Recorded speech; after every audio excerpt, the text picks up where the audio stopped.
everyone. How are we doing? I've been chatting away to Simon in the chat. I can see that you're away to take a phone call, so um, enjoy. I'm glad that you're alive too. I'm also glad that you're here in the chat. That gives me a chuckle. Hi, Robin. How are you? It's nice to see you. Hope you're doing okay. Um, yeah, how is everybody? Um, hope everyone's doing well. What are we drinking? I've got a cup of decaf coffee with I've got this skinny white chocolate syrup for my coffee. Um, it's really, really nice. So it's a decaf coffee, white chocolate flavored. Um, so good. And I'll probably let it go cold, but that's not as big a deal with coffee because coffee tastes nice when it's cold. Let's see, we've got Amy. Hi, Amy. How you doing? Debbie from Aquarius Owl. How you doing, Debbie? How are your eyes doing, by the way? I feel as if I've not asked you in a while. And V Kestrel's here, says, hey, finally made it alive. It's lovely to see you. Um, love the JD mug. Yeah, I got Sandy that for his birthday. Just gave me a wee chuckle, so it did. Mega pint. So yeah, if you know, you know. Um, I so how's everyone's week been? I've had quite a busy week, but I can't complain too much. I'm glad that it's finally Thursday. My car had to go in to the garage to get checked because it was making funny noises. Turns out that it needs new discs and brake pads. So apparently it's still safe to drive, so I have to collect it, and then my mechanic, when he's back from holiday, he's going to sort it for me. So that's why I'm keeping my eye on my phone just in case anything car related comes through. Um, Hi Joe, how you doing? Deanne's here as well. Can't stay but wanted to say hi. Oh, hey Deanne, it's lovely to see you. I hope you're doing okay. Yeah, so we're here today. I've done this before. I did a live before where I did some readings, and it was to try and raise money for Rachel Pollock's GoFundMe. And I thought rather than me try and trip over my words to explain what this is for, I've got the GoFundMe open. Um, you can find it. There's a link in the chat that should be pinned to the chat, so you can click on there and find it. But equally, you can find it by going to GoFundMe and searching for Rachel Pollock. So the description on the GoFundMe is it's Pat Nolan that's writing this, and says Zoe and I are asking for financial help for Rachel Pollock's healthcare. As many of you know, Rachel is in the ICU, so this is obviously a bit outdated because this was written, gosh, oh, how long is this go? How old is this GoFundMe now? It was a while ago anyway. Um, if she's able to go home, she'll need 24-hour care. Up to now, we haven't needed your help. It is time now. If we're wrong, your pledge will not be collected. We love and honour you, but you already know that. Keep up the prayers, rituals, and love too. All is real and appreciated. And then we got a recent update from Zoe, um, which is the reason why I'm doing this tonight. Let me just find that on my phone. So Zoe said in her post, I want to thank everyone who's praying for my dear, dear Rachel Pollock and for the generous donations to our GoFundMe campaign. We're paying out of pocket for rehab just now. You can still find the campaign by going to GoFundMe.com and typing in Rachel Pollock. Also, there is a Caring Bridge site for people who want to help me or us. We will need support if and when she comes home. I urge you to go to the Caring Bridge site now. Soon I'll be going there to ask for specific support. My computer has been down and I don't know how I'm able to type this. I am able to type this now. Been hoping that the Mercury retrograde gremlins are receding. For the moment, anyway, I'm happy to contact you. Please share this information where you can. The road has been long and scary. We may have more definition as to what lies ahead in the next few days. We thank you so much for your support. I've been spending 12-hour days at Rachel's side and only returning to the house to rest so that I can go back to her at 8 a.m. the next day. Our love to you all. Keep the prayers and healing energies coming for both of us. So, sounds like they're still appreciating all the support that we can send their way. I know that I've already done a fundraiser. I think it was maybe like on a Monday afternoon, so it was a weird time for me. So I'm well aware that, probably most of my regular subscribers will already have donated, which is fine. This isn't about me saying you must donate to this to get a reading, not at all. Um, I am just encouraging donations to the GoFundMe, and I'm going to do some readings. I'm also going to read from one of Rachel's books. I've looked up a wee bit that I can read. So if you guys would like for me to kind of a read to you, then because I floated the idea out there before and you seemed quite receptive to it. So that sounds good, then stick about. I'll do that soon. First, I want to catch up with what you guys are saying in the chat. Um, so mostly just hellos, but I can see that Debbie had answered. The bubble in my eye is finally gone, and I'm back at work since last week. My vision's not 100%, but I can function. Well, I'm glad to hear that you're back at, back to work and back to kind of doing things normally, I suppose. As much as your vision isn't 100% yet, hopefully you get there soon. But I'm glad to hear that you're on the mend, Debbie. That's amazing. So yeah, you can see the tickers kind of are running below. So I'm directing people to the GoFundMe that's in the comments. I'm saying, the usual spiel. If you want a reading, then pop your question in the comments. I'm not going to be so stringent about capitals or tagging me because generally what I'm going to do is I'm going to use this starring function and try and separate out my questions. And generally, I don't get that many questions where they're so hard to find. So hopefully we should be fine. And also just the usual kind of I suppose disclaimer. Sometimes there are questions that I'm just not comfortable reading. It's nothing to do. Generally, it's nothing to do with you or who's asking the question. It's just to do with me and the readings that I do. I will do my absolute best to kind of respect the querent, respect the question. And nothing's ever coming from a place of judgment. So just to say that, and so as you know that, but there may be some readings that I say, I'm maybe not the reader for you. I'm not comfortable doing that. Okay, well, why don't we start off by doing a wee bit of reading from one of Rachel's books? So you probably won't be surprised to know that the book that I've selected to do this from is Soul Forest. I'm going to turn on the light on my phone just so that this lights up a bit. So this is Soul Forest by Rachel Pollock. I've talked about this book a lot because it's probably my favourite, if not one of my favourite Rachel Pollock books. Um, Basically what this book is it's a bunch of articles that have been taken from. So she explains it here. Um, so Soul Forest owes its existence to two wonderful people who came into my life at the perfect moment. The two were Robbie Goldstein and Rhonda Crowder, founders of themetaarts.com. And the moment was just after publication of my book, The Forest of Souls. Robbie and Rhonda had set themselves the ambitious task of creating a magazine and would bring together a wide range of excellent writers in all areas of metaphysics, a goal that they continue to fulfill every day. They greatly honoured me by asking if I would write about tarot. So basically, these are articles that Rachel had written regarding tarot for that magazine. So that's why it's a kind of it's a book that's got different sections.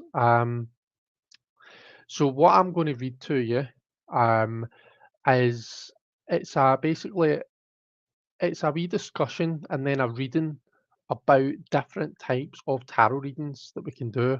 So we all talk about how some of us read for fortune telling, some of us read for, for psychological reasons, etc. So Rachel's basically written an article about that, and that's what I'm going to read to you.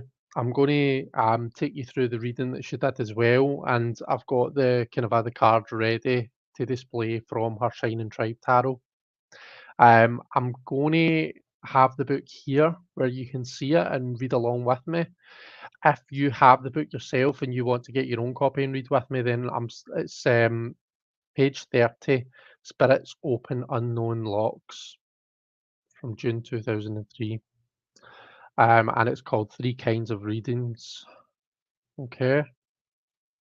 So I hope that this is enjoyable. We'll see. It'll be a hit or it'll be a miss. We'll see.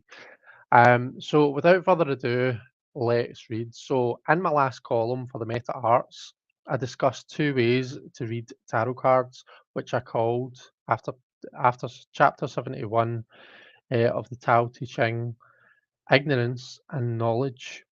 This time I want to move on from two to three and talk and look at three kinds of readings that people do: fortune telling, psychological insight, and spiritual wisdom. If you ask most people what they know or think about tarot cards, you'll get some reference to psychics and fortune telling. If you go to a tarot convention and listen to how tarot readers describe what they do, many will dismiss the entire concept of fortune telling and instead insist that they help people understand themselves and show them how to grow or to change. In other words, give them psychological insight.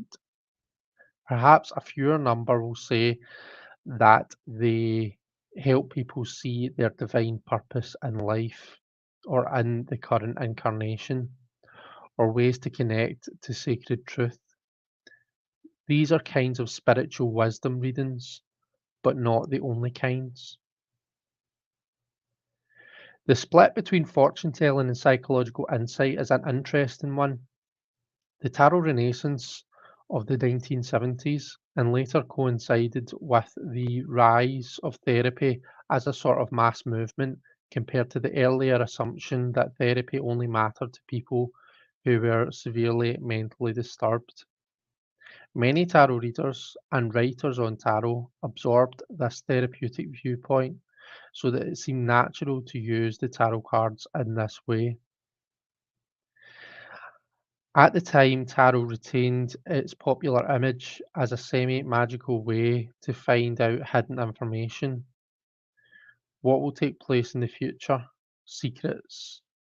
For example, is my husband sleeping with his secretary?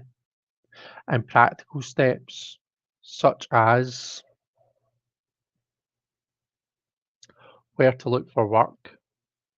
Storefront tarot readers do not simply reveal things, they tell people what to do. Reader and advisor runs the usual title. And of course, a great many people want this advice. People will say, I don't make any decisions without consulting my psychic. Interestingly, they will say this with great pride, presumably that they have found the best, most infallible tarot reader.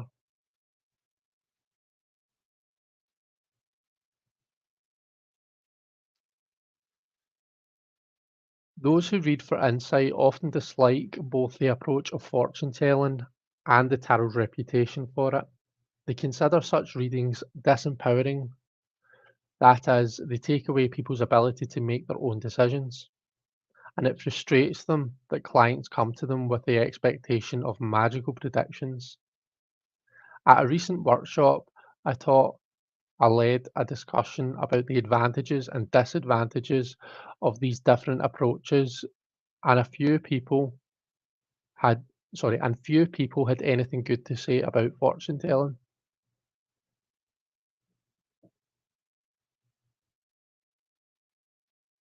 So let us take a look at fortune telling, as well as the other two approaches, and see if we can find both help and hindrance. Do predictions really disempower? If they work, if they give us accurate information, they can in fact empower us because they can help us make decisions. If you know for a fact that your husband is sleeping with his secretary, Then you can decide on what you want to do about it. If you know that a business deal just won't work, you can avoid wasted time and money. This is why people look to psychic tarot readers. But fortune telling doesn't always work and can lead to wrong decisions. So, partly, the problem many of us have with fortune tellers is that they abuse the trust that people give them.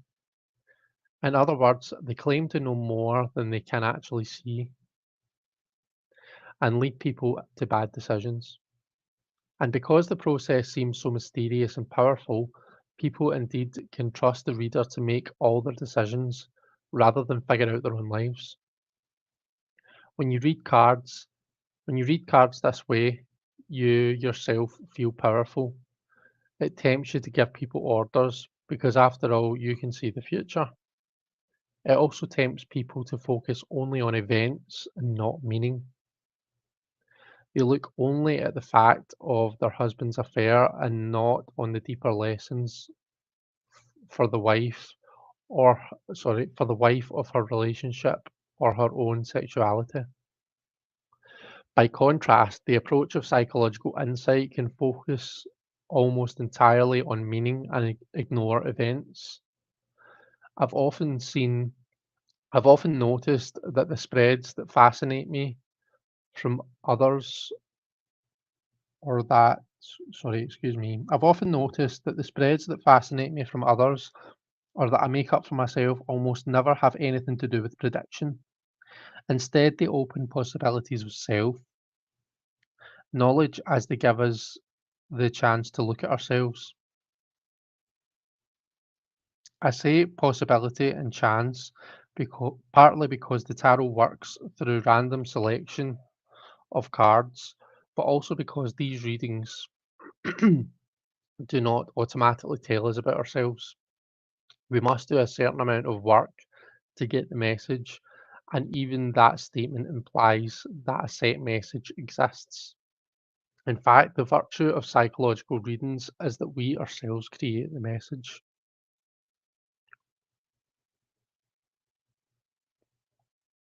Just whilst I'm taking a pause to have a drink of coffee, thank you very much for those that have donated so far. Just going to mute and clear my throat for a sec.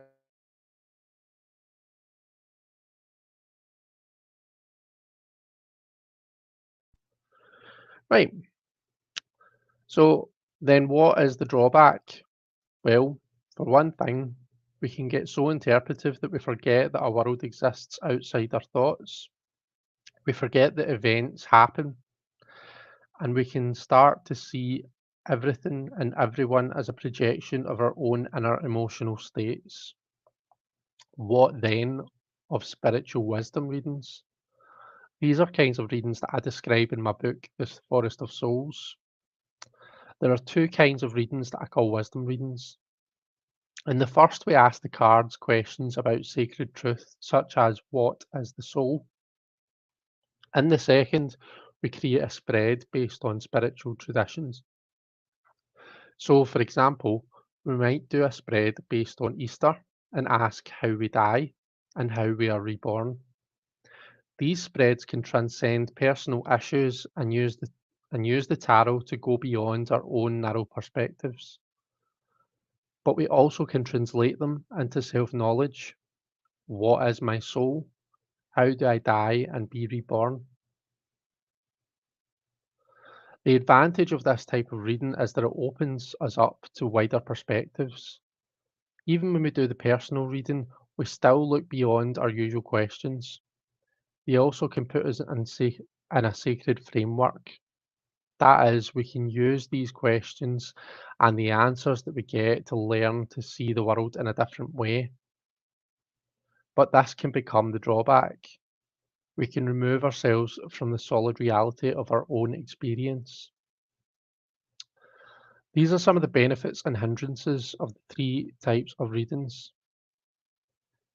Readers of this column or Forest of Souls will know that we do not need to stop with our own observations. We have a valuable tool at hand, the tarot itself. The following reading contains 6 cards, 2 each for fortune telling, psychological insight, and spiritual wisdom. For each approach, I drew 2 cards after a shuffle. one for the advantage and one for the disadvantage. Okay. So, and this is where we kind of a come to look at the reading that Rachel's done. Um, so for the first one, we've got fortune telling, and Rachel drew the Fool and the Nine of Stones. So I'm going to try and keep them on the side there and keep the book in your view. So the first thing that I need to report here is that the Fool was on top of the deck before I shuffled. It fell out whilst I was shuffling, and then after the shuffle and cutting the deck 3 times, it ended up once more on top. To me, that's the tarot's sense of humour. Fortune telling is meant to be magical, and when I ask about it, the tarot shows off with a little razzle dazzle. So let's see if we can put this in, yeah. So you can see we've just got the images of the cards here. Looking at the card itself, we can see that unlike some versions of the Fool, where a young man is about to dance off a cliff, here we see a child who has leapt off the cliff after a bird that can fly, after a bird and can fly. Fortune telling, as tarotist Zoe Matoff says, she did the reading with me, allows us to leap into the unknown. We can use our instincts and psychic flashes. It allows us to speak fearlessly. Like the bird, the cards can lead us to unknown places. The hindrance card is the Nine of Stones. Here we see another bird, but now it's hooded, contained.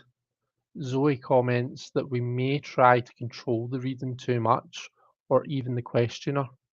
She also suggests that as the 9 is the final single digit number, so the reader may assume that she or he has all the answers. For me, the bird stood out as the prime symbol. In the Fool, we follow the bird of instinct, but here we seek to control the bird. What has happened? Fortune telling is indeed risky and hard. What happens if no psychic flashes come to you? To get past this, many fortune tellers fall back on set formulas. They learn from books or teachers. They blind the bird by putting a hood of fixed meanings on its head.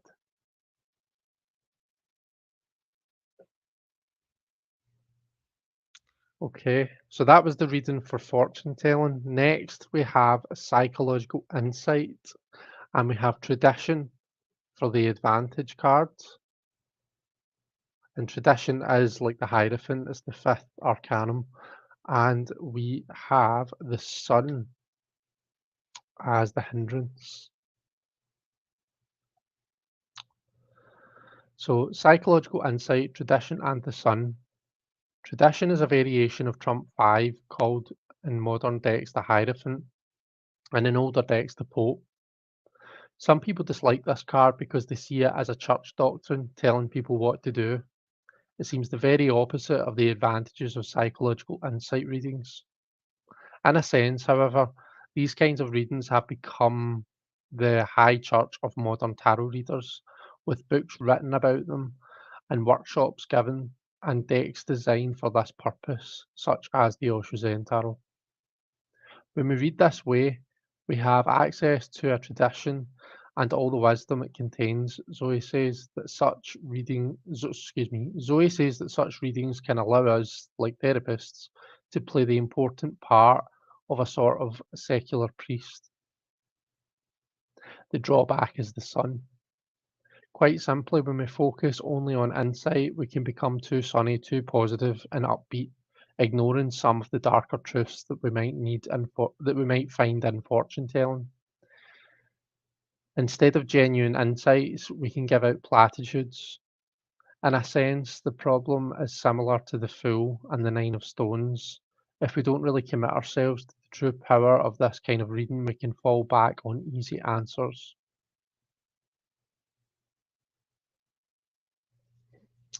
And then finally, for spiritual wisdom readings, we have the Five of Stones as the advantage, which is kind of like the Five of Discs or the Five of Pentacles. And we have the Place of Birds as the hindrance, and the Place of Birds is kind of equivalent, but not really, to the Page of Swords. So, spiritual wisdom, Five of Stones and Place of Birds. The Five of Stones is a variation on the Five of Pentacles. That card often shows sick people outside a church with no door visible, as if their afflictions have cast them out from spiritual sanctuary. Here in the Five of Stones, we see an image of deep spiritual healing. The ghost-like images, based on Native American rock paintings, seem to rise out of the stone or to come forward. Readings for spiritual wisdom can produce such deep healing, connecting soul to spirit. They ground us in a sacred reality that is both as genuine as stones and as mysterious as ghosts. Through wisdom readings, we confront spiritual ideas directly and can begin to see that things may, after all, be real.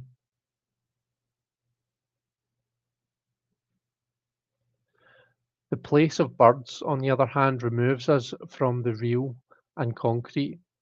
Like the Page of Swords, its traditional counterpart, it looks out on the world from a high place, and the danger of removing ourselves from ordinary reality, and the danger is of removing ourselves from ordinary reality.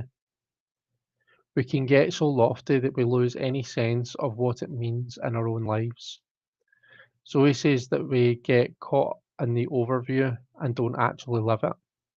Here too, we see the same sort of split as before, that the disadvantage comes when we back off from the real power of the reading. With fortune telling, it was a mistrust of intuition, leading us to set formulas. With insight, it was going away from the complexity to simplistic, sunny answers. And here we see how we deny the hard realities of spiritual truth and go for grand ideas. Notice that in fortune telling, the flight of the fool seems grounded and, and stuck in the Nine of Stones. Here, the grounded reality of the Five of Stones becomes lost as we lift up into the sky with the birds of intellect.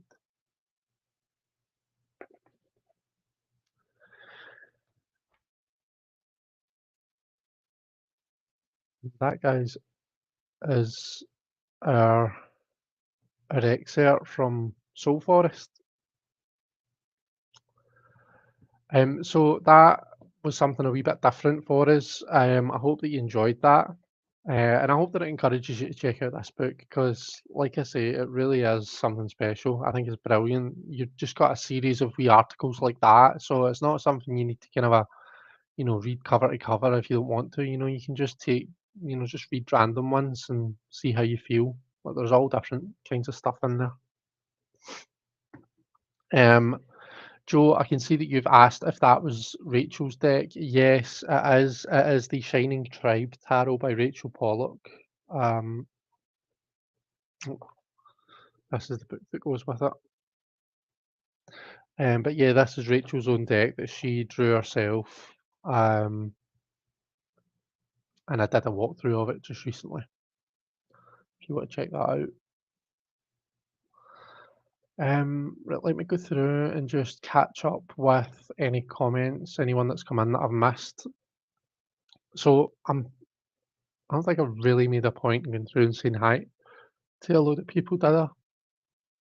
I think Joe, I said hi to you, didn't I? I said hi to Deanne. Um, Debbie, you'd updated me on your vision. Let's see. So then we had Kay. I had a couple of people, really kind people, saying that they donated. B, you said you donated. I'm grateful for Rachel, but also for you, Chris, and all of the free, fantastic content that you provide.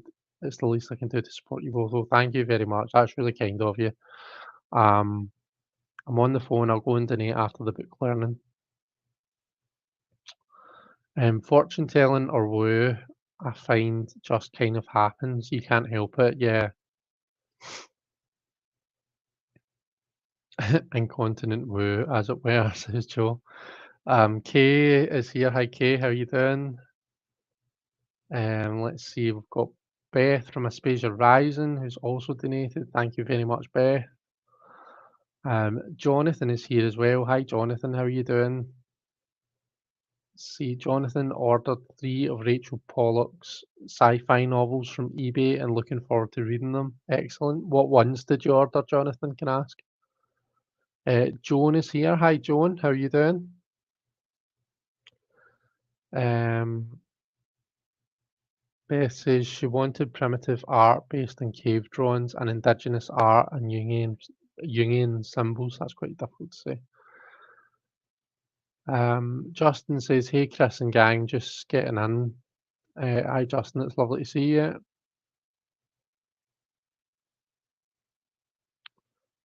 Fox with a book says, "Hi, everyone." Um, so yeah, tarot readings then. I'm going to be doing readings for everyone. That is pretty much what I'm going to be focusing on today. So if anyone wants a reading, please pop your question in the chat. I'm encouraging but not requiring people to donate to Rachel's GoFundMe. It would be great. I would love to read for the people that have already donated. If you guys have a question, um, even if it's just for like a general or something. But yeah, let's turn on the table camera and let's kick off. I'm going to kick off using Anna Turian's Tarot of the Abyss.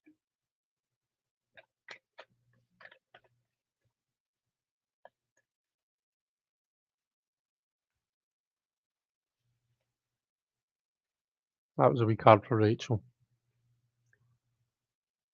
Oh, we've got Temperance. That was the card that I pulled last week at the end of the live.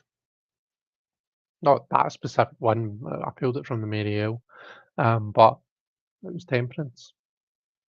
Um, so yeah, that's a card that's all about balance, which I suppose I'm re-establishing balance after a difficult time. You know how Temperance comes after 13.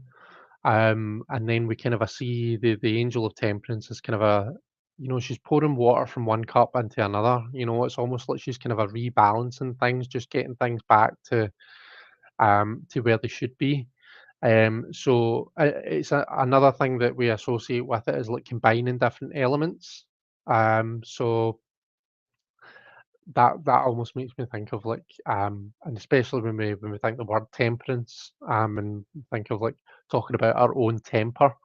um it's like dealing with different aspects of yourself. There's one part of yourself that wants to act from instinct and react in a certain way, but then there's another perhaps more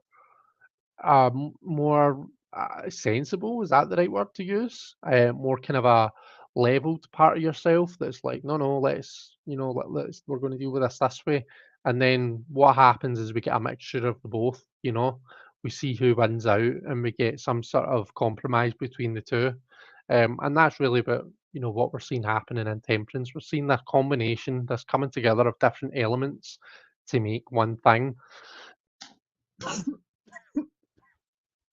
Excuse me. Um, So yeah, this whole idea of kind of a bringing back balance after a difficult time, I think, is maybe what we're seeing for Rachel here. So you know, we wish her well. Temperance is quite encouraging in terms of how she's doing. Um, so yeah, you can see that I've got at least one question. I've got a lovely question from Lovely Beth. Justin says bloody temperance keeps popping up everywhere. Um, Justin also says I've already donated yeah, no, that's absolutely I did say at the start of this, Justin, I'm conscious that, most of my subscribers will probably already have donated. That's, absolutely fine. This isn't about saying you must donate for a reading or you must donate. This is just I'm just encouraging, just to kind of try and get a wee bit extra raised for it. That's all. Um, Jonathan says, I've ordered Unquenchable Fire, The Child Eater, and Temporary Agency. I think the only one that I've got out of them is Unquenchable Fire. I won't be able to find it now. But another good one, Jonathan, is The Fisher King. I'd recommend that. I say that, I've only just started, I'm not far into it, but it is good. Okay,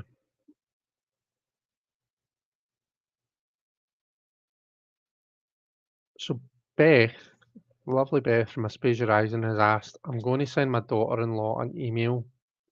I want it to be a kind email after a very tumultuous time for her and my son.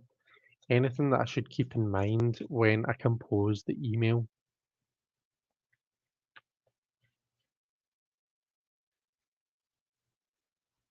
So your daughter-in-law and son have gone through a difficult time, and we just want to know whether there's anything that you should keep in mind when you're putting together that email.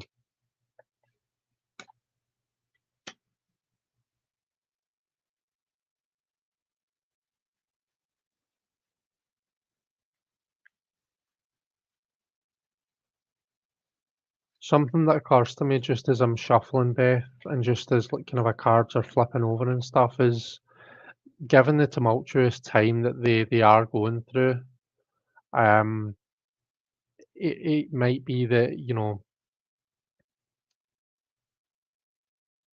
just bear in mind or be conscious of how when the email is received, how they respond at first might not necessarily be how they will ultimately feel about it.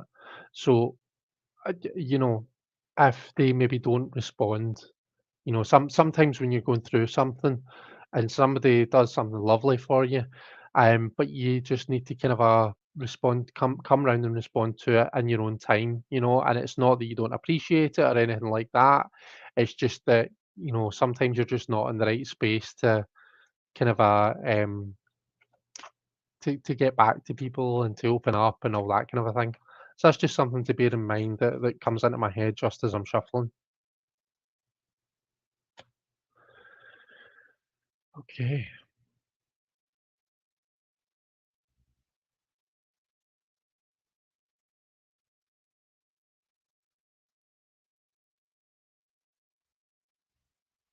Four of Wands, Four of Swords,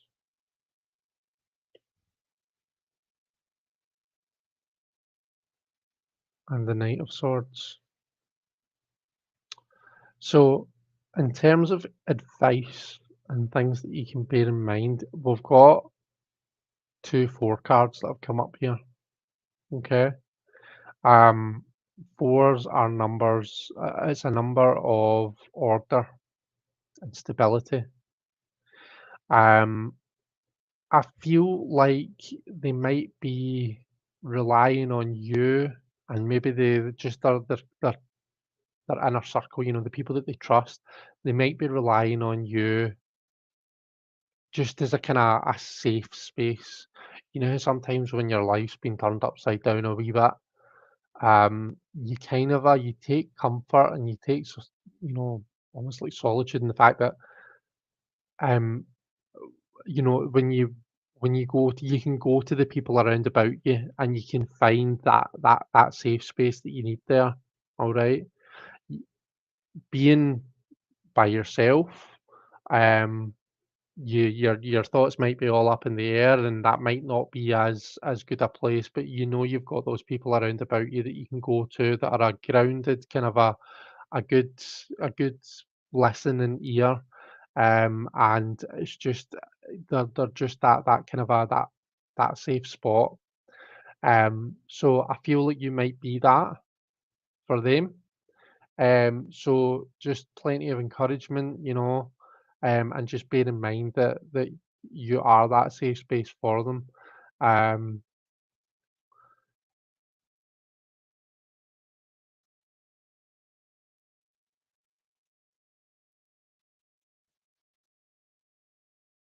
there's something just in the card, the awakening card that flipped over whilst I was shuffling, and that was what kind of made me think, right, okay, let's just be conscious about, like, the response or maybe lack of response that we get.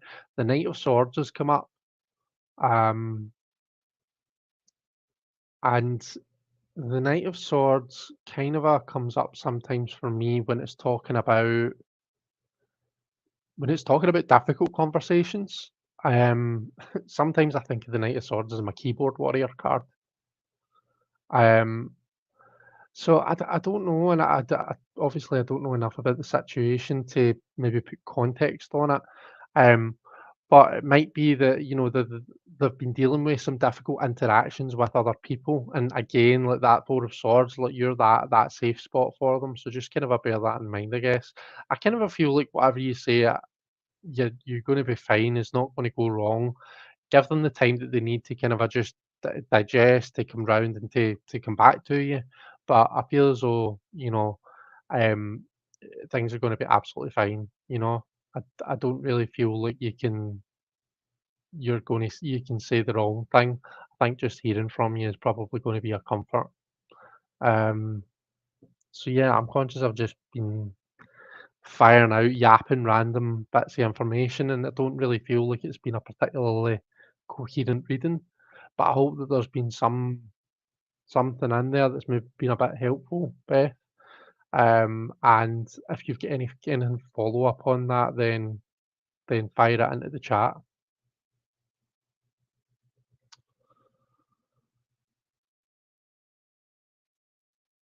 You said here, yes, I have put on my thick skin in anticipation of her response taking time. By the way, she gifted me that deck. Oh, really? That's nice. Um, that's fine. Okay. Let's see. So this deck reminds me of the Jewels series by Anne Bishop with Seishin and other underworld slash paranormal stuff. This deck is a total match. Um, and it was Joe that said that. Let's see. Justin has very kindly asked a question. Jonathan says, I remember hearing Rachel Pollock talking about hoping people remember her sci-fi novels as much as her tarot contributions, and I love sci-fi and fantasy novels. I had to get some of her books and support. Beth says, thank you, Chris. I totally get cards and I get what you're saying. I really appreciate it. That's good.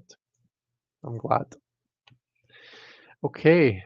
Justin says, can I get general advice for the fall? You sure can.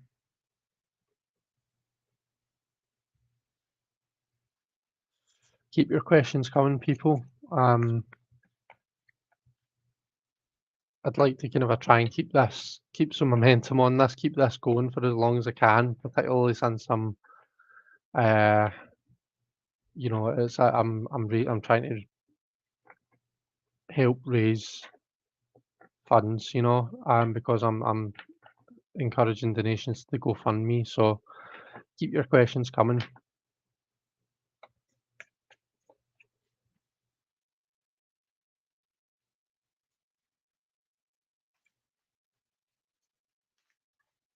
Justin, remember you sent me a reading and that just flew out, so I'm going to put that to the side. But you sent me a reading, so you did, and Justice was in it. Um, so I think that was the that was talking in your reading that you had done. That was the outcome card. Um, so that that whole thing to me what that's recalling. Um, so bear that in mind as a general advice for the fall. Remember what I said about how justice doesn't always necessarily feel like a good thing. Um, that expression, justice without compassion, is can be cruelty. So justice is like it's the sticking to the rules. It's the the exact outcome that the rules or the contract terms or that your actions or whatever it is, dictate. And that all depends on the actual situation itself. It's not always necessarily a good thing. So just just I suppose be conscious of that and be ready for that kind of outcome. And hopefully, obviously, it goes in your favour. But let's have a look and see what actual general advice they've got for you. What advice do we have for Justin for the fall? Let's see, we've got the Sun, Ten of Cups, and the Lovers. It's funny, if you look in the actual Sun, I hold it up close, we have this kind of a happy home, happy life scene that's not unlike what we see in the Ten of Cups. And see, for me, this Ten of Cups and the Ten of Cups in the Smith Waite as well, actually, in the Rider pack, it looks as though they're moving away from there. So, and in the Rider pack, it looks to me as though they're waving goodbye. So to me, this is like moving away from, um, from this home, um, and then we end up with the Lovers. What this is saying to me is, you know, that your destiny can go in many different paths. Depending on your decisions, there's different ways that things can go, but things that are meant to be together will always end up together in the end. And that's where we see the kind of other trees diverging and then converging. If it's meant to be, whatever's meant to be will happen in the end. And there's really that you can't keep something that's meant to be, from happening. Ultimately, it's going to happen, and I mean this in the most positive way. Okay, so these three cards, when you look at them, they feel for me they feel really positive. All right, there might be a bit of a disguise it might feel like um you might there might be a sense of moving away from something. There might be a sense of leaving something behind, and it might be something that over time has brought you a lot of joy. It's brought you a lot of happiness. That you've built a lot of your energy into. Okay, um, but what I'm saying is, I'm talking about it like it's a house. It might not necessarily be talking about moving house. That's not what I'm saying. But if I use that as an analogy, um, a house is just a kind of a is just talking about a location, all right? And you can leave a house, but home, you'll always come back to home, and that's what the tree's doing. It's like there might be a temporary divergence, but you converge back, you'll find your safe space again, if that kind of makes sense. And again, I need to clear my throat, so I'm going to mute.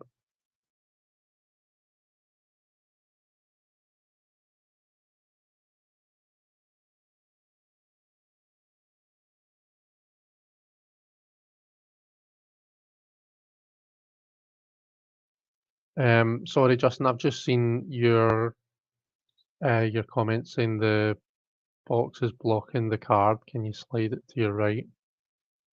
So I've moved the box out of the way, and hopefully you can see all four cards now.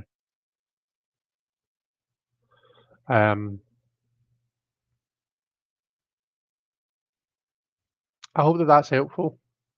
Um, Helpful advice for the fall. Makes perfect sense. Very relevant. That's good. Okay.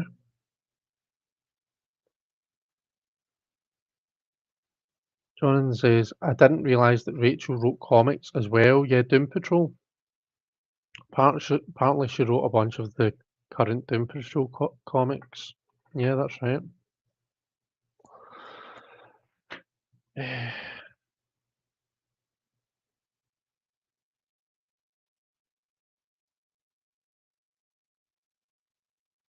Oh, sorry. I'm skipping Stephen. So Stephen asks, is my job going to get any easier?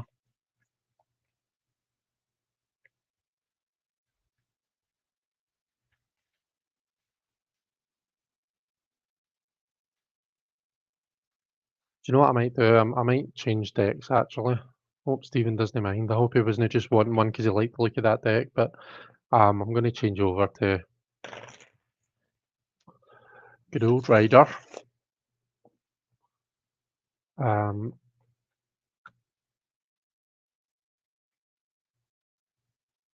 so what I'll do here is I'll pull some cards for the question for is my job going to get any easier? But I I think it's helpful often to because we can ask like we can put it in a way where it's like right, I'm struggling with work right now. How what can I do and what can I avoid doing to um to make my work easier if that makes sense. But let's honour the question. Let's first ask: is my work going to get any easier? Let's just see what comes out.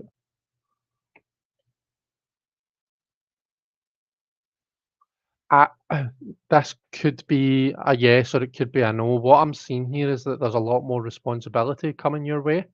With the Emperor coming out, it suggests that I'm seeing things like if you're not already responsible for other people or in some way coaching or helping or working above other people, then I can see that happening. But the Hierophant suggests some learning, some training, some learning that you're going to go through. Maybe even that you'll be given training to other people. With the Six of Wands, we see you kind of up on that horse above the others. So again, and then we've got the Emperor at the end. So I do see some sort of promotion now. That can be a double-edged sword. That could answer your question either way, because it could be saying, yeah, your job's going to get easier because it's going to, the nature of it is going to change, and you're going to be paid better. So from that point of view, yeah, you're going to enjoy it more. You're going to be doing something new that's going to invigorate you. Equally, though, more responsibility quite often means more pressure, means it's going to be more difficult. So you can kind of see that going either way. But that's the kind of that's what comes out for you, Stephen. That's what I see as being like kind of a just what they want to tell you. Um, let's have a wee look and just do the other thing that I said. Um, and this, I suppose, these are to the Rachel's talking about different ways that we can read tarot. I suppose that first was just kind of a fortune telling. It's asking the deck to tell us about the real life situation. What I'm going to do now is I'm going to get the cards to kind of give us some advice, and we're going to use the Zoe spread. So we'll have a card for the general situation,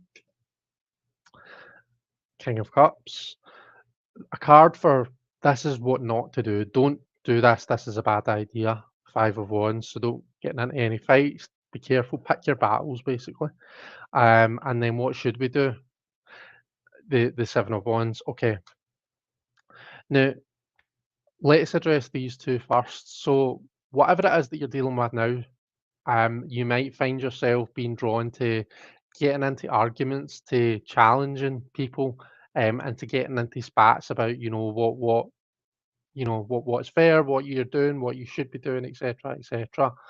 The cards seem to be discouraging you from doing that. Or at least if you are going to be doing that, because if we look at what they want you to do, there is a kind of a battle going on as well.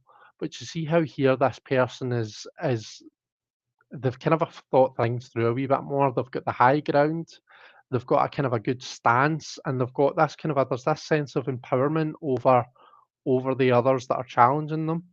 Whereas here, it's like the five wands are all clashing and no one's getting anywhere, you know? Um, the five of wands can be a good energy to challenges sometimes, but when you actually want to progress and get somewhere, it, you need to be careful. Like I said at the start, pick your battles is generally what this is saying to you. Okay, so be careful about arguments that you're getting into. Um, you know, make sure that you know kind of you know what you're getting into, and excuse me, um,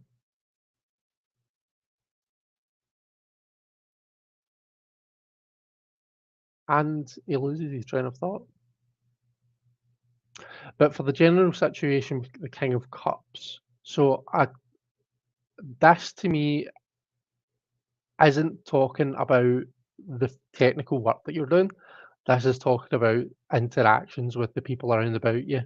So if work is difficult at the moment, I'm getting a feeling that it's more to do with the people that you're working with than the actual technical work.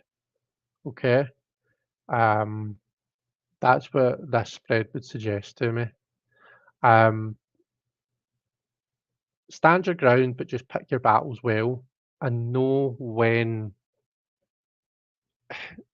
Know be selective about what you're putting your energy into, and train yourself to spot when your words are just bouncing off someone and it's not getting anywhere. Because that's where we get into this situation where things are just getting out of control and that no one's really helping anyone else. It's just like it's just all going tits up, you know.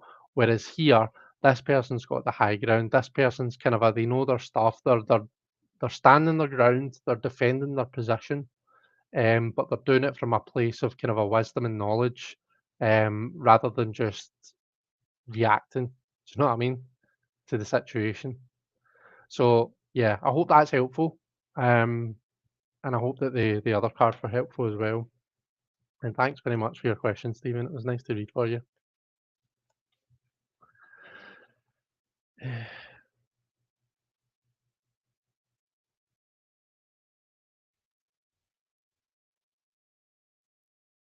Okay, Joe has asked, I am visiting my aunt tomorrow. Grew up together, and a lot of our childhood has been resurfacing lately. How best to navigate?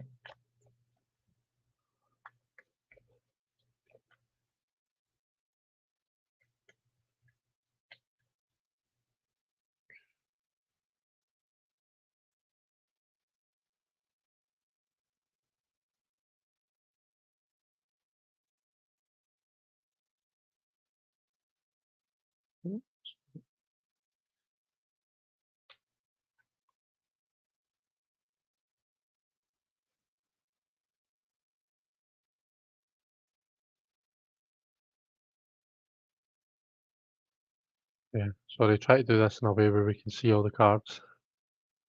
That Ace of Pentacles just kind of a slid out with the Four of Wands. So the Four of Wands is the main message, but underneath it we have the Ace. Okay, so what I'm seeing here is, let me just read the so visiting aunt tomorrow. Grew up together and a lot of our childhood has been resurfacing lately. How best to navigate? Okay, so to me, the fact that the Two of Pentacles is coming up is suggesting that resurfacing of the childhood. There's both positives and negative aspects of that. There's ups and downs, you know. There's some difficult stuff that you're kind of working through, but also there's some happy stuff, and um, all in all, it's just about finding the balance. Sometimes the problem is sometimes when we've got that, when we're kind of taking stuff on, we can focus more on, the negative stuff feels more like, oh, it's so massive, and then it can kind of eclipse the positive stuff sometimes. So that's why sometimes this can feel like quite a difficult card. It's just that equilibrium, finding that balance. The advice card that we've got is, so to me, this is a card of celebration, and then underneath it, the Ace of Pentacles is it's about finding the opportunity in small things.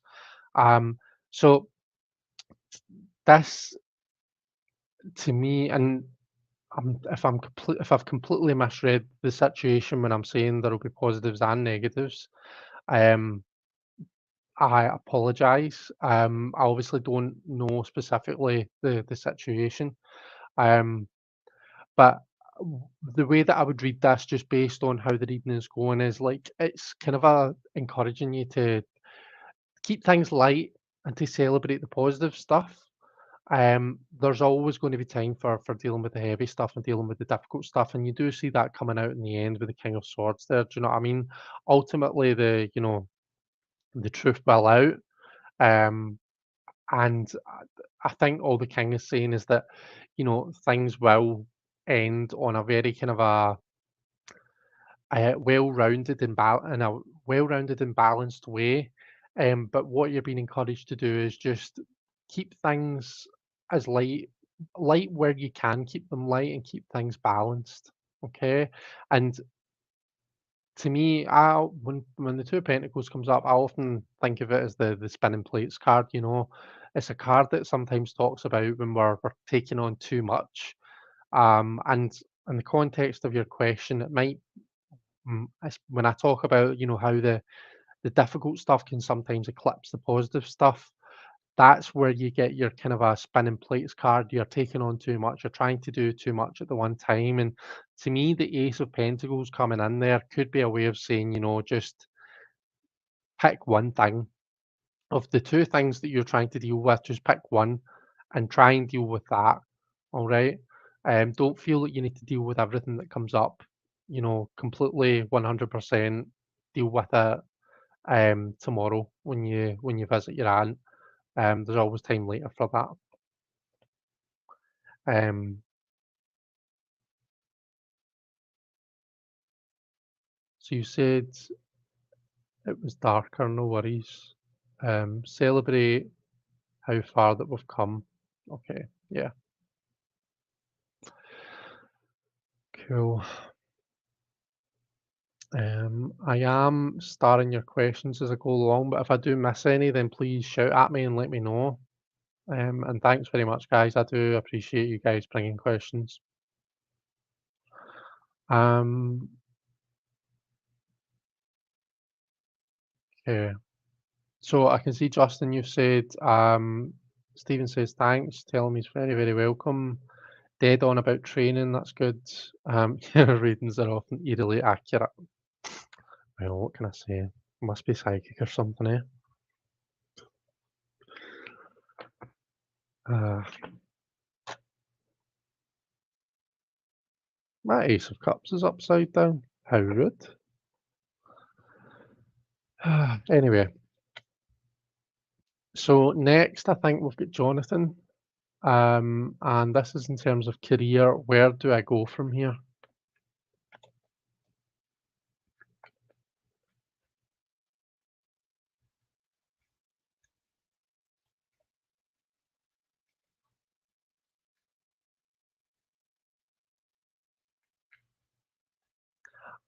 I'm going to do something a wee bit different here. Okay. So Nine of Pentacles has just um, jumped out in the deck. Um, so a big part of the answer to your question, Jonathan, seems to be to enjoy what you've worked hard for today. You've worked hard to get to where you are. So it's important that you celebrate that, as well as continuing to work hard. So remember and celebrate what you've done so far, and celebrate what you've achieved. Like I say, I'm going to do something a wee bit different here. I'm going to pull the first six cards of a Celtic cross. I'm not necessarily going to read all of it, because that'll take quite long. But I want to kind of just see some background information, and then I'll only use a selection of the cards to answer Jonathan's question. But let me zoom out a bit so as that you guys can see what I'm pulling anyway.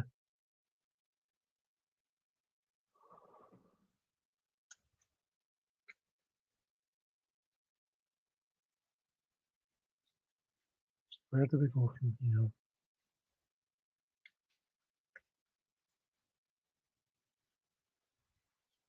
Jonathan's career.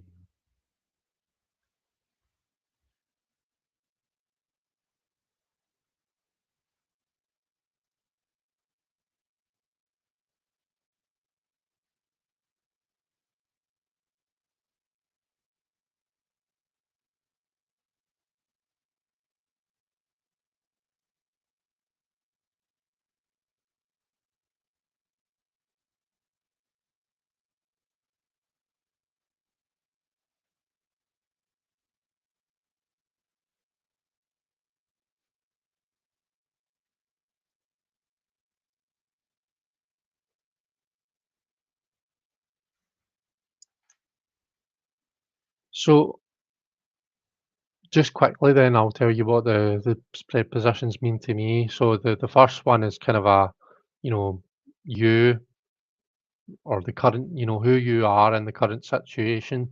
The second card is basically the shit that you've got going on. What's the reason for your reading? What's going on just now? What are we looking at here? This card is your primary focus. It's where your conscious mind is. It's what we've got going on. This card down below is an interesting one. Quite often, it's telling you something that's maybe you've not thought about. Sometimes it's like the elephant in the room card. It's like the thing that no one's talking about, but it's there and it's important. This is kind of how the past is feeding into the situation, and here is where things are going. Excuse me. So the fact that we've got the Six of Swords crossing the current situation suggests to me that maybe things are, and that with this up above, uh, things may be a wee bit difficult career-wise just now. I don't know if there's maybe just a feeling of being a bit at loss as to what to do. Um, and are you, if the six is coming up, that suggests to me that you might be considering changing or taking a bit of a hiatus, a bit of a sabbatical, as you might call it, or just a bit of a break. Um, Whatever it is, it's like momentum that you've previously had is lost, but you see how in the future or in this position, it's the Nine of Wands, and to me, what that's saying is you've this how this guy is, like wounded and bandaged up. That's reflecting this general situation. It's reflecting how you're feeling. But the advice of this card always tends, this is my card that says, I know that things are difficult, but just keep going because things are going to get better. You're getting there, you're almost there. And I know that it's getting to a point where you feel like you're never going to get there. You're just kind of to use a horrible expression, flogging a dead horse. But it's not going to be like that for much longer. You are getting there. Just keep going with it. Keep doing what you're doing. You're doing all the right stuff, even if it maybe doesn't really feel like you are. There are definitely some positives there that can be focused on. You just kind of need to push yourself through. I'm sorry. Push yourself through whatever it is that you're going through right now because the good stuff is on its way. Um, and the chariot and the kind of the secret unconscious, and the kind of a down below situation, it suggests that, do you see how all up above, all in our kind of the conscious stuff, we've got all of these kind of well, it feels a bit heavy, doesn't it? It feels like things are kind of quite tough, but the chariot and the card that flipped over when I was shuffling as well, they seem to be talking about success. The chariot here is triumphant, it's like the chariot march it's like that kind of a march of triumph, that kind of a coming home after achieving something. Um, so I feel as though things are actually quite good for you. I know they maybe don't feel like that just now, um, but I think that you're doing great. I think that you've worked hard to get to where you are. I always say this, I say this all the time, don't I? But the tarot sometimes likes to exaggerate to make its point. So it might not be that, oh, things are feeling tough and you're feeling like you need to move. It might not be as dramatic as that. It might just be that, oh, you're going through a wee bit of a rut, or you're just going through a wee bit of a phase where you're not quite as stimulated by your career as what you have been previously. Whatever it is, the message is still the same. Just keep plodding on. And you know that if I thought that that wasn't the right thing to say, if I thought that this was saying, no, we need to make dramatic change, I would tell you that. But that to me is not what this reading is saying. This is saying you're in the right place, keep going. And I feel as though things are going to be fine for you. So, yeah, Jonathan, I hope that that is helpful for you. Um, and I hope that it kind of rings true, um, because if it doesn't, then, well, there's really no how helpful it's going to be. But there you go. Okay,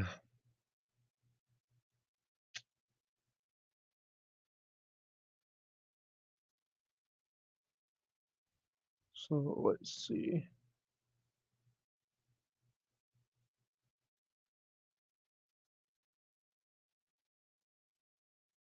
Okay, you said thanks for the reminder, and oh, good, very on point, and good to hear that higher viewpoint. That's good. I'm glad. I'm glad it was helpful. Deanna's back for a bit. Hey, if you want a reading, Deanne, then pop your question in the chat. You're more than welcome. Excuse me. Oh, clearly I don't talk that much through the day. So when I'm come live and I'm talking and talking and talking, it, it's hard work on my throat. So it's anyway. Let's go back. So Laurie, I think your question was next. Um, you said, "Can I get a general reading for October?" Of course you can.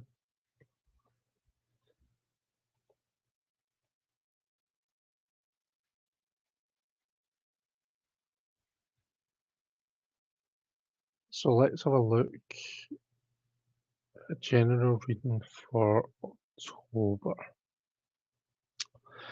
So we will do a general theme for October. We'll do an advice card, and we will do a kind of a outcome slash opportunities card.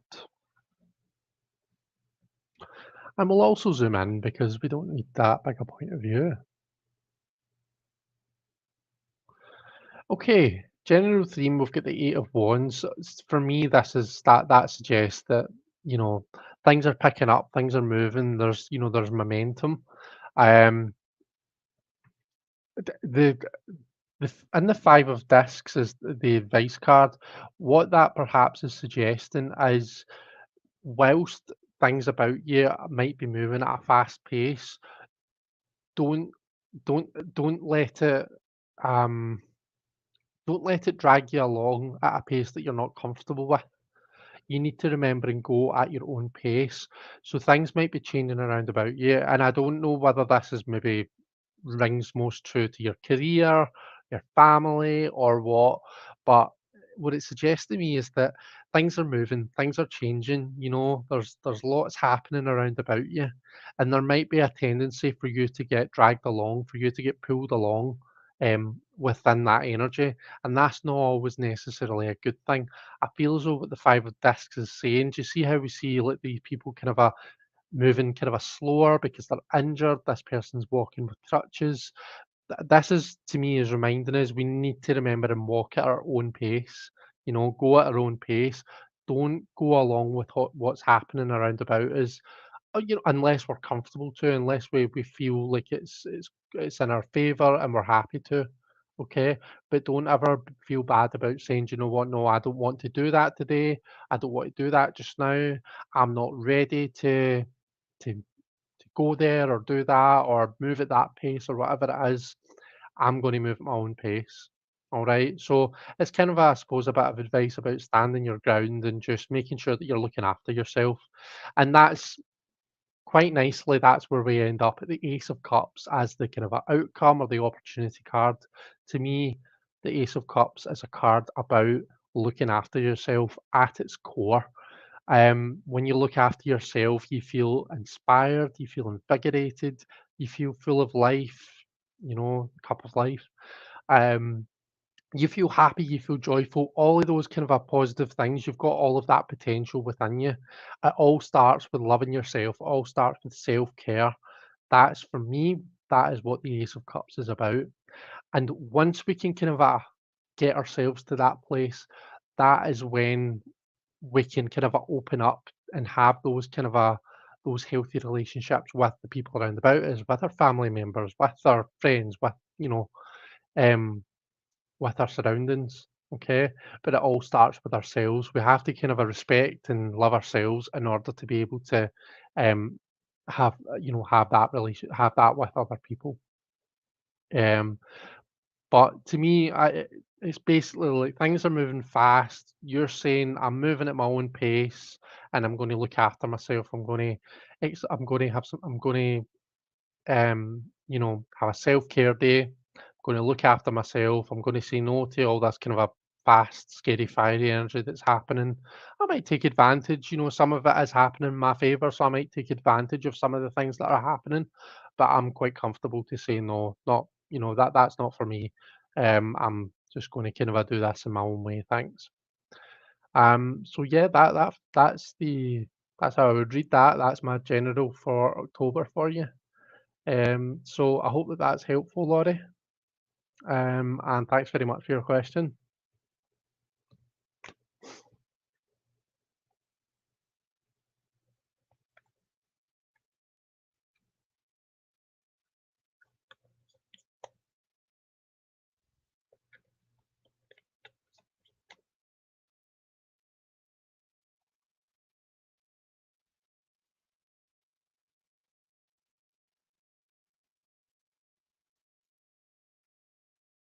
So, I think that was on a reading that I did before. I'm not sure what that's for. Sorry, Robin. Um, oh, that was where Deanne came back. Said I'm back for a bit. Uh, the next question I've got is from Cappy Ram. It says, hello, I'm new here and want to have a general message that the cards want to give me. No worries at all. Well, thank you very much for joining, Cappy Ram. It is lovely to meet you. Ooh,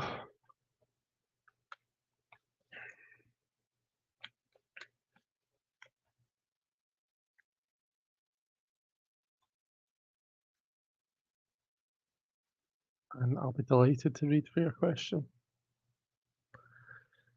So, a general message that the cards want to give you.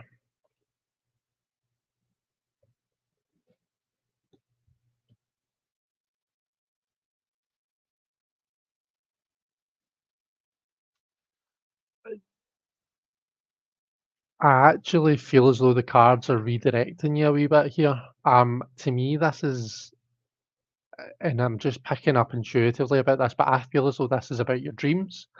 Um, Maybe not necessarily your dreams, but dreams is what hits what feels right. I feel as though there's kind of a stuff coming through to you in your dreams. Your our dreams as well as our emotions and our instincts and psychic visions and whatever else. You know, these are all messengers of the unconscious. So the unconscious is like that big percentage of your brain that they say we don't use. You know, it's that kind of a deeper part of ourselves, and the unconscious talks to us through things like our dreams, through tarot readings, through visions, through our emotions and stuff like that. I feel as though there's something that's trying to come through to you, um, and it might be that you're not sure about opening up to it, but To me, this is like if we think about a tarot reading as like your higher self and my higher self having a bit of a conflab, and then I'm relaying the message. I feel like this is like, tell Cappy Ram to listen to themselves. There's something trying to come through to them, and it's almost like they're not sure if they want to listen to it. So if you're having dreams about something, if you feel as though there's messages coming through to you, if you feel as though like, and this doesn't need to be something all woo woo and mysterious and magical. This could be something very kind of like your body's trying to tell you something. It could be about your general wellness and stuff, but there is something that you need to pay attention to. That's kind of it's like your body's trying to speak to you loud and clear through, and like I say, I keep wanting to say dreams. So I hope that that makes sense. That to me is what the general message that the cards want to give you.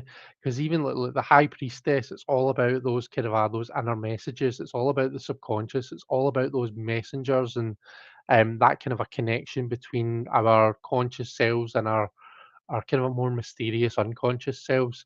We see the night. Okay, we're element of water, and the night is like the messenger. He's coming with that cup, um, into you, and then we see you kind of waking up from your dreams.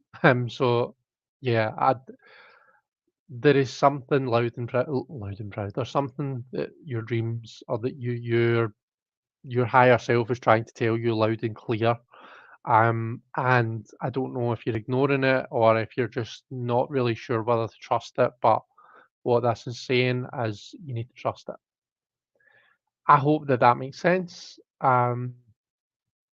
Yeah, I'm going to leave it there.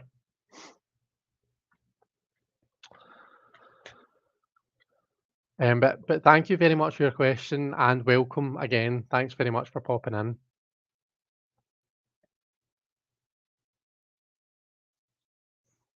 So Joe says that Nine of Wands is a hard one.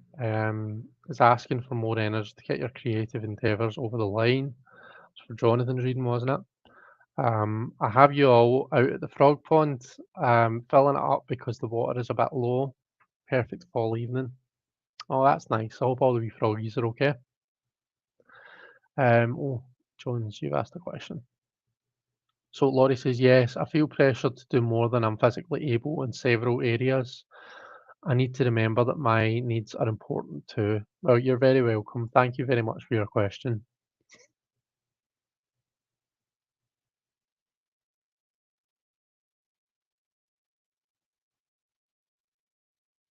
So just going through and starting some of the questions that I've got. Um, yeah, that resonated. I'm having insights about my emotional and psychological life lately. Sometimes came through fear. Okay. Well, I'm glad that that resonates. Just remember and listen to your body. Listen to what your body's telling you. Listen to what your own mind is trying to tell you through things like your dreams and stuff like that. Even things like your emotions. If you react to something in a certain way, try and have a bit of a conversation with yourself further down the line and think, right, why did I react in that way?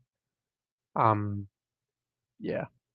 Even like for me, I don't know if you read cards, Cappy, but like sometimes when you're reading for yourself and you're asking a question, and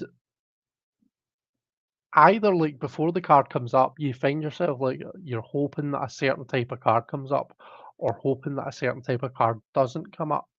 Or when you reveal the card, you're like, you have a reaction to it. You're like, oh, I'm happy that card came up, or I'm not so happy. I, it's all about like thinking about those things and thinking, right, why did I want that card to come up, or why did I not like that card when it came up? You know, it's a lot about playing mind tricks for yourself. Okay. Next, I've got Jones who asked, "What is happiness?" Okay. I will see what the cards have got to say about that question before I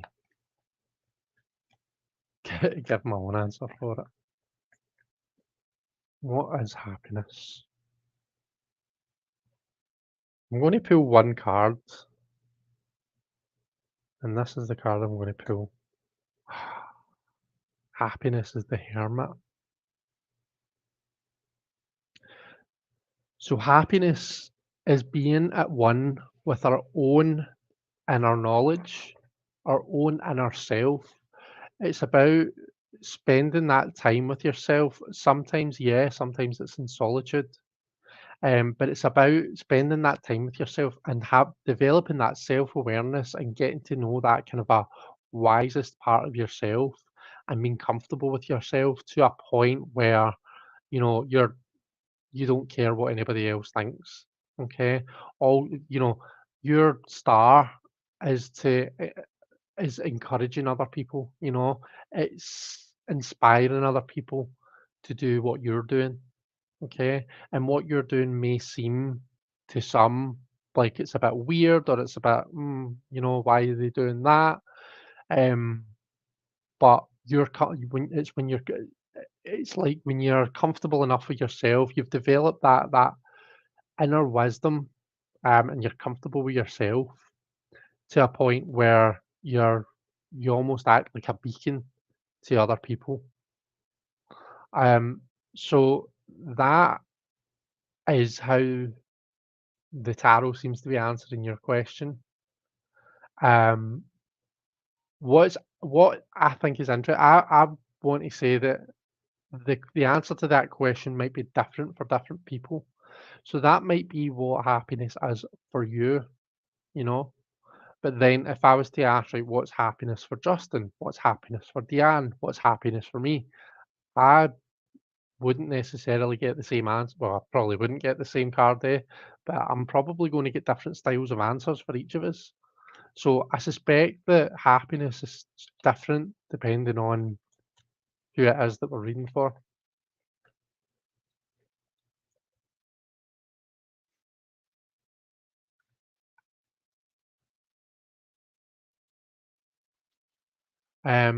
So thanks very much for your question. That was pretty cool. And I can see you've said it's a wisdom reading.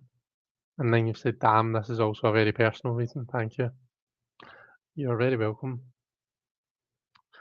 The next question that I've got, and the last one on my list at the moment, is if you just bear with me a wee second, I'm going to mute.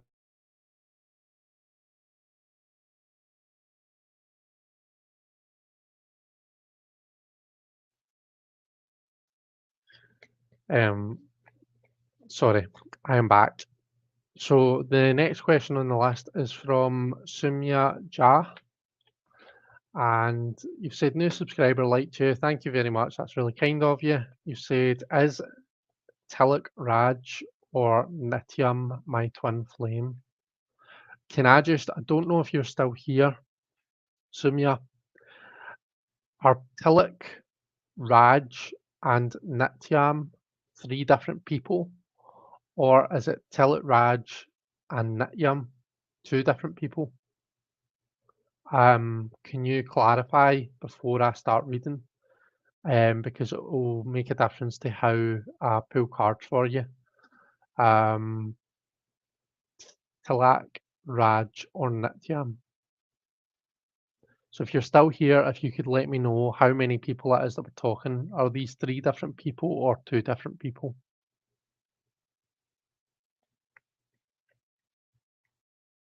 I know there's a wee bit of a delay, so I'll shuffle away and let you answer. They're two different people. Okay, so Tilak Raj, I'm assuming, is one person and Nityam is another. Perfect. Okay.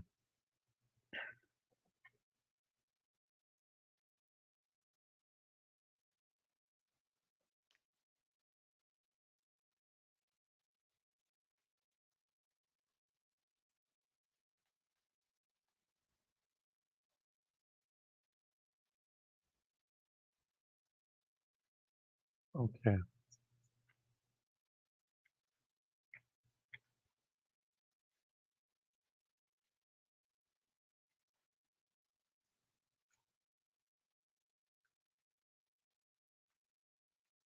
So what we'll do, pull a card for you. That's maybe quite appropriate given the question that you're asking. We can see you kind of just kind of keeping a bit of a vantage point just now. You're overlooking and you're kind of waiting for the right moment to act, for the right thing to happen. You're just kind of assessing your prospects at the moment. Okay, let's look at Talak Raj. Okay, we've got the lovers card for them. And we had some other cards that popped out, so we'll pop them to the side for now. But I also want a card for Nitium.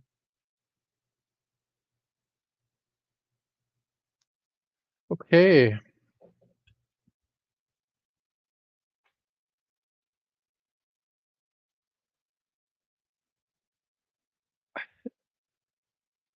it's interesting because the way that this reads to me, let's see what these other cards are.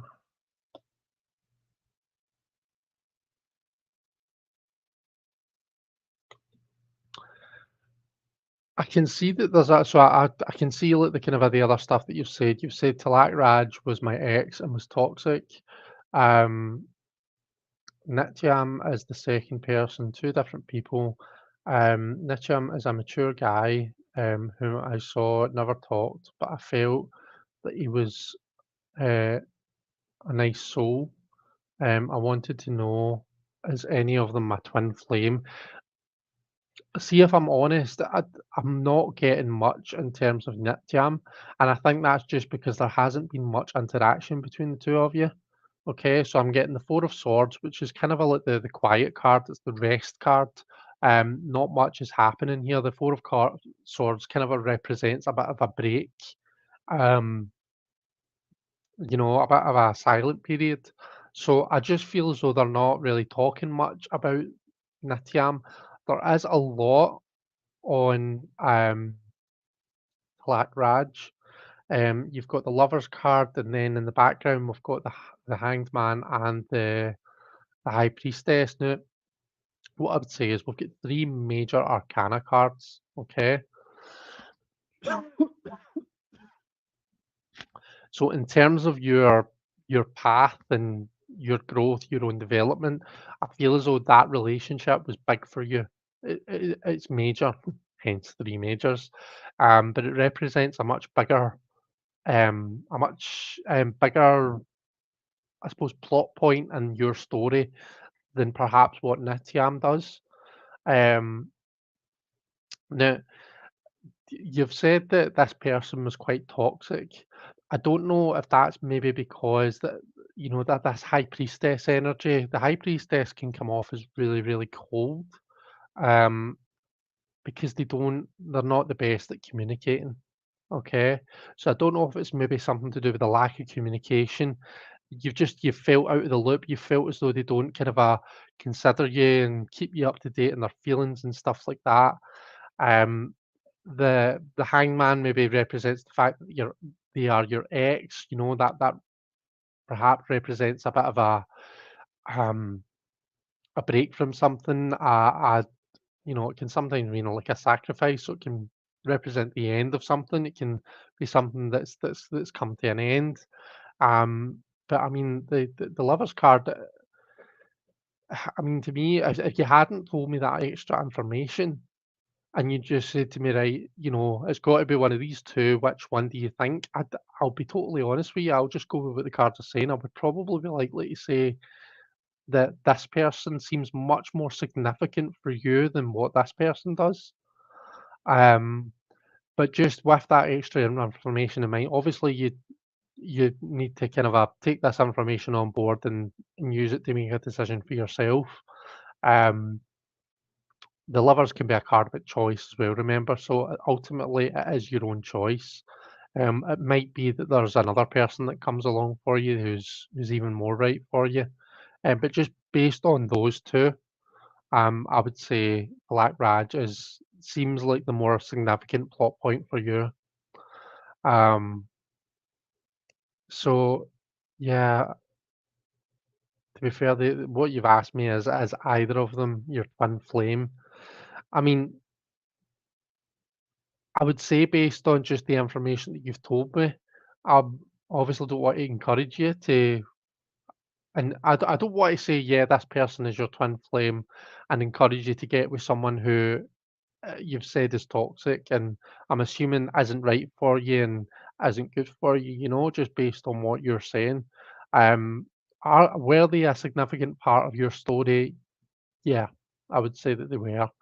Um, I don't feel as though the second person, that I don't feel lots of chemistry happening there.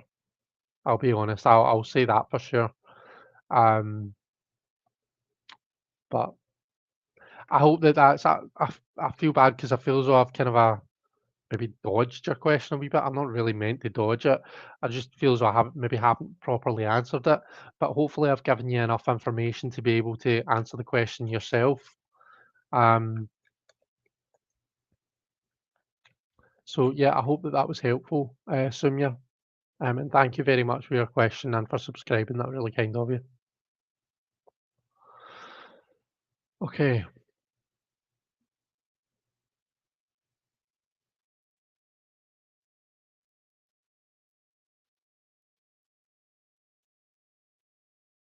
so that was Sumya.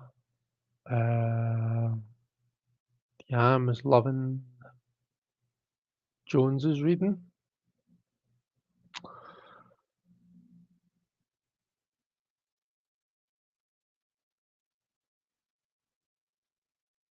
64 Buffy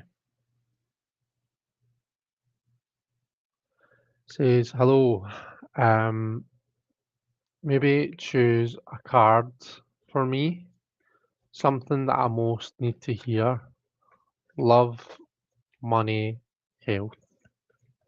Well, I tell you what, why don't we do one card for each of those things? And it's lovely to meet you. Thank you very much for being here and for your question. So let's pull one card for what you most need to know about love, one card for what you most need to know about money. That's a good one. And one card for what you most need to know about your health. Um, okay,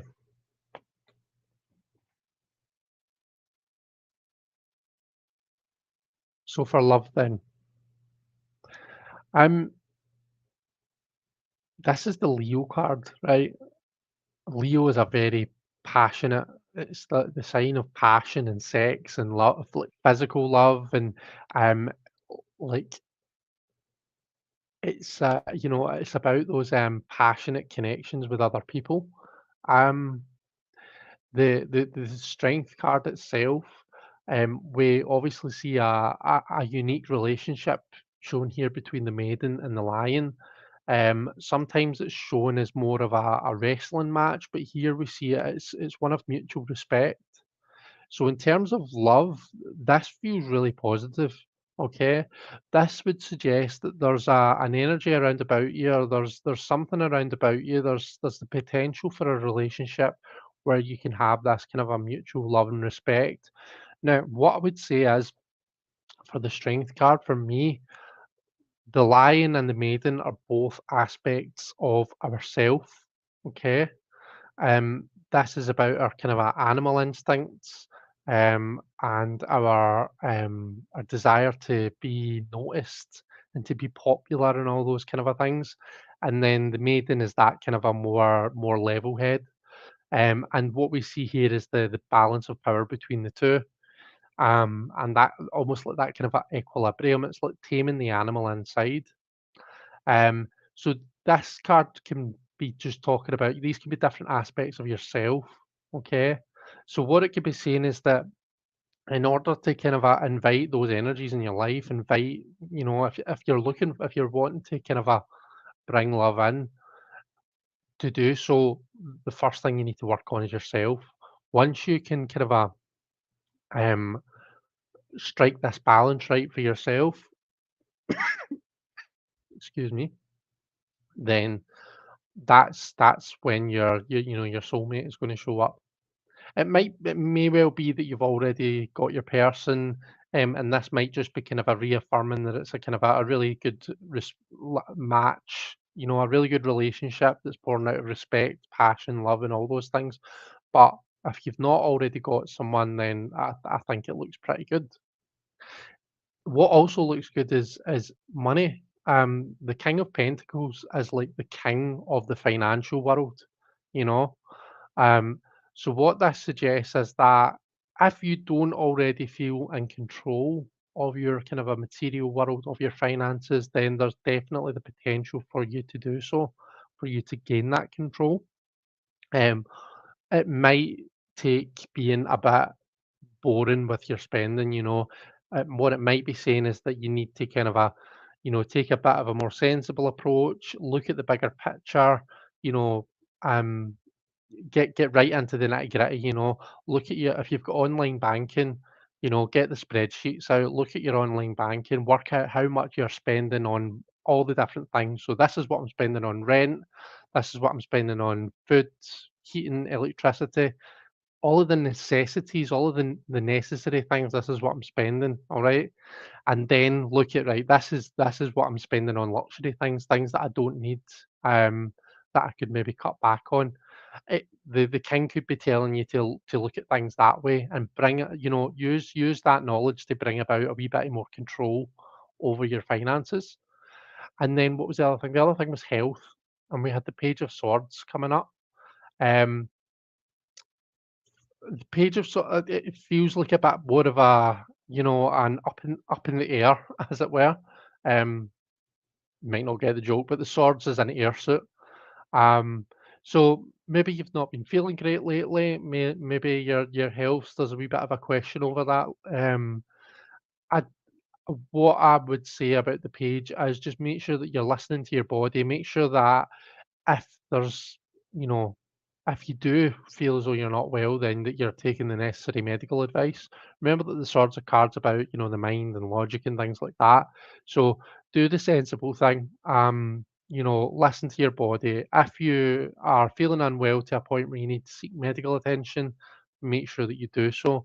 Make sure that you do the obvious and the most sensible thing, I guess, is what this would be saying to me. Um, but just the image that we see here, we see somebody who's kind of a swinging a sword against the direction of the wind.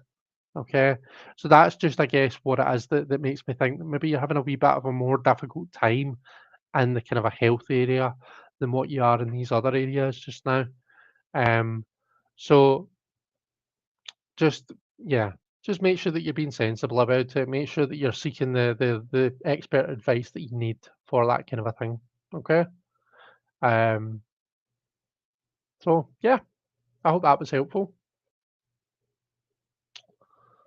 Um, and I've just seen that in the actual chat you've retracted your message.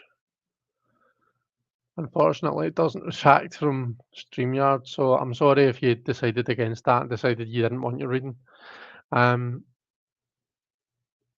let's see. Simya, I can see that you're happy with your reading, so you're very welcome. Thank you very much for your question. Um, and I think that's it. I don't seem to have any more questions. But that's I think that's a good time to stop then. Um, so yeah, I want to thank everyone who's come on and just spent time with me. Thank you to anyone who's been able to donate to Rachel's GoFundMe. Every little helps, and it's all really very much appreciated. Um, I will pull a card for the weekend for everyone, um, just to kind of send us on our way, and then we'll call it a day. So a card for the weekend for everyone. Oh, and we've got the Seven of Pentacles. Seven of Pentacles. So this can be a card that's about return on investment. What that says to me is that we've been putting in a hell of a lot of work into something. Okay, this is going to be very specific. So maybe this will resonate with someone particular. Maybe it will generally resonate with everyone. I don't know. But what this is saying to me is that we've been putting in a lot of work into what we've been doing. And sometimes it just feels as though we're just to again call on that horrible expression that I I need to find a new expression for. We're flogging a dead horse is what it sometimes can feel like. It feels like we're putting in so much time, effort, and work and energy, and sometimes it doesn't feel like we're getting very much out of it. But this is a card of encouragement. This is telling us, stay the course. There is going to be a return on all of that work. It's just about waiting for the right time to reap the rewards. It's not instant gratification. This is about putting in the time and, it's kind of like an investment. You you invest in something and then you kind of over a period of time, maybe like 5 years or something, you wait for the investment to mature and then it's time for you to withdraw. Okay. If you try and withdraw it too early, then you end up having to kind of pay through pay extra and all that kind of a thing, and you don't get as much out of it. Um, so it's that kind of a thing. This is all about waiting for the right time to reap the rewards. And as much as sometimes we might feel a bit sick of it, um, just stay the course because you're on track and what you're doing is right. Um, as much as just it doesn't always feel like it. So there we go, guys. That's our reading for the weekend. So hopefully we're going to be able to pluck out some of these pentacles and some of these coins and go out and buy ourselves a nice glass of wine over the weekend. Hopefully that's exactly what the card is telling us. But Jonathan says, thanks, Chris. Fox with the book says, great readings. Thank you very much. Um, Sneak Tarot says, how's Rachel doing at the moment? Have you heard anything lately? Hope you don't mind me asking. I don't mind you asking at all, not at all. I read out towards the start, I read out an update that we got from Zoe through Facebook. So I'll just uh,